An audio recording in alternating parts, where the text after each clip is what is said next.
Watch. Chapter 3. The Conundrum.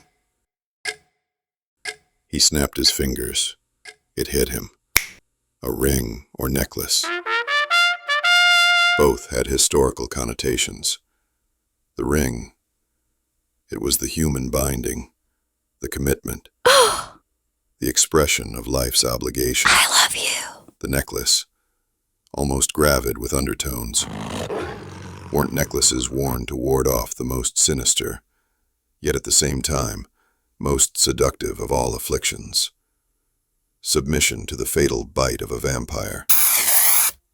Hoisty sail! This bite was, in a sense, a capitulation to the seductive aspect of the vampire's allure. Hector was ready to make the move, telling himself, "Bite me! Down there, you bitch! Bite me, Rosa!" He decided against the necklace. He wanted something she would see constantly, a daily reminder of life's eroding aspects. A necklace, for that, she would need a constant mirror.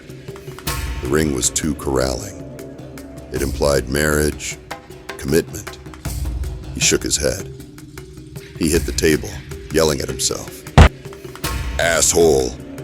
That could have reverse effects, making her realize her need to stay committed to the guy she is with. You gotta think, you dipwad. What to do? He looked at his watch. It hit him. Of course! A watch! He laughed. This was it. This emblem would bring it all home. Every time she looked to see what time it was, she would subconsciously, at the least, realize it was in a part Hector time. But it also perfectly displayed the vanishing capacities of life. Every day, every second, closer to the end of the line. The watch declared that all physical allure and even personal enjoyment were destined to be inexorably swallowed up by the unescapable metric of time. You're the man. He congratulated himself on this breakthrough. We get older. They get old. Not his rules. But this is the game board you're playing on. He pulled up Google, looking at women's watches. On first perusal, he had to jettison most of them. The hot ones cost. His budget was about $100. Over the past month, he had managed to save some. His wife, Louisa, was like Midas's accountant. Yes. He had to sequester funds a bit at a time. These $100 represented his latest accumulation. He was in his man cave, a sectioned-off part of the garage. He thrived in the solitude provided in this sequestered hidden area. He cracked his knuckles. Okay, first find the one that screams class, uniqueness, and still possesses a bold and adventuresome presence. He knew he would have to think outside the box. 3 hours later, he was still scrolling. Shit. He realized he had real, undeniable talent in the gifts arena. He had already concluded that the techno look was out. So was the super feminine dainty trinket.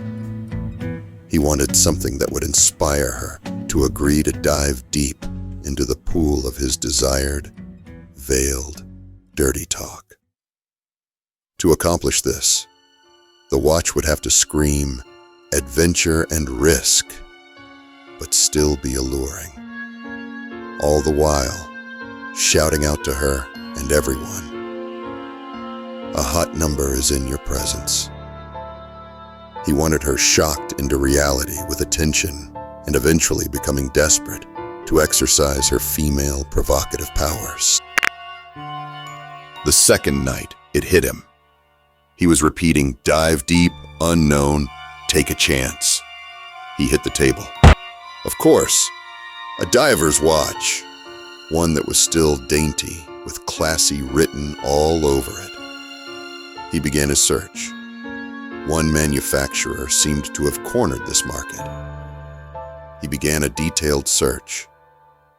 All the while, he realized he had staggering talent in this. He saw it. Himself with a YouTube page. Hector's Guide to Female Gifts. He was switching between watches. With each click, he was growing more assured. Maybe this was his calling.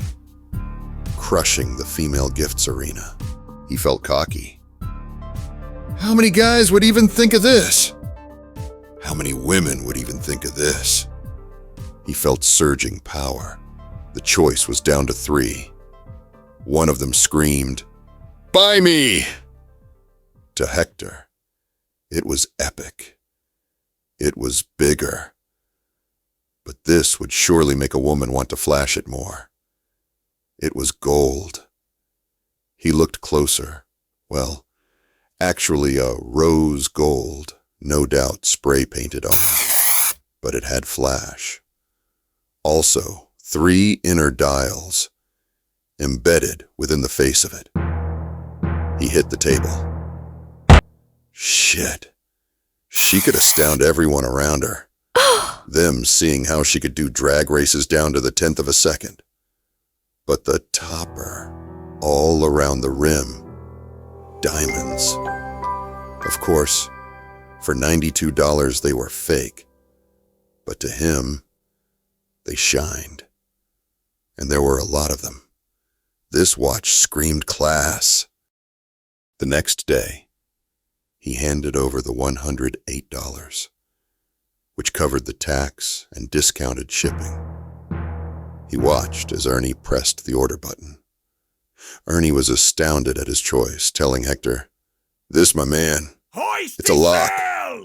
Ernie was effusive about how the thing was fucking solid, both of them impressed with discovering it had a tungsten body. Ernie declaring, "Shit, getting this. I bet once she straps this on, she will be flying out here to strap you on. Fucking tungsten. This is high-grade tool steel. They make tool dies out of this shit."